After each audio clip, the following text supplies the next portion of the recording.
Hi friends, Telangana రాష్ట్ర ప్రజలందరికీ ఆదిరిపై శుభవార్త. కొత్త ఆసరా చేత పెన్షన్లు భారీగా అయితే పెంచారు. మరి ఇప్పటివరకు కూడా ఈ నెల అంటున్నారు, ఆ నెల అంటున్నారు, ఇచ్చేది ఉందా లేదా అనేసి అడగడం జరుగుతుంది. అలాగే కొత్త పెన్షన్లు కూడా చాలామందికి, కొంతమందికి వస్తున్నాయి, కొంతమందికి రావట్లేదు అని అడగడం జరుగుతుంది. కొంతమందికి రద్దు అవుతున్నాయి, మరి ఎందుకు రద్దు అవుతున్నాయి కూడా అడగడం జరుగుతుంది. ప్రతి ఒక్కరు కూడా స్కిప్ చేయకుండా అయితే వీడియోస్ చూస్తే మీకైతే అర్థమవుతుందండి. లేట్ చేయకుండా అయితే వీడియోలోకి అయితే వెళ్ళిపోదాం. లైక్ అయితే చేయండి, 10 మందికి ఈ వీడియో అనేది వెళ్తుంది, వాళ్ళకు కూడా ఇన్ఫర్మేషన్ తెలుస్తుంది. పాత వారికి, కొత్త వృద్ధులకి, వితంతువులకి, ఒంటరి మహిళలకు 4,000, వికలాంగులకు 6,000, హెచ్ఐ, చేనేత, మగ్గం కార్మికులకు, డయాలసిస్ వారికి కూడా 4,000, ఈకేవైసీ, ఎంపీసీ లింక్ అయితే చేసుకోవాలి. ప్రతి ఒక్కరికి కూడా మీకైతే ఆ యొక్క డబ్బులైతే వేస్తున్నారు. కానీ ఇప్పుడు వరకైతే ఇంక పెంపు చేయలేదండి.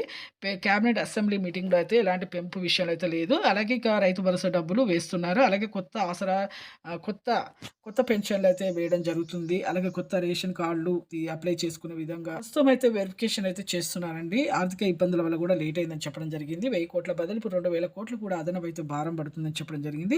ప్రతి ఒక్కరికి కూడా ఇప్పుడు వెరిఫికేషన్ అయితే చేస్తున్నారని చెప్పడం జరిగింది. లైక్ చేయండి. Thanks for watching.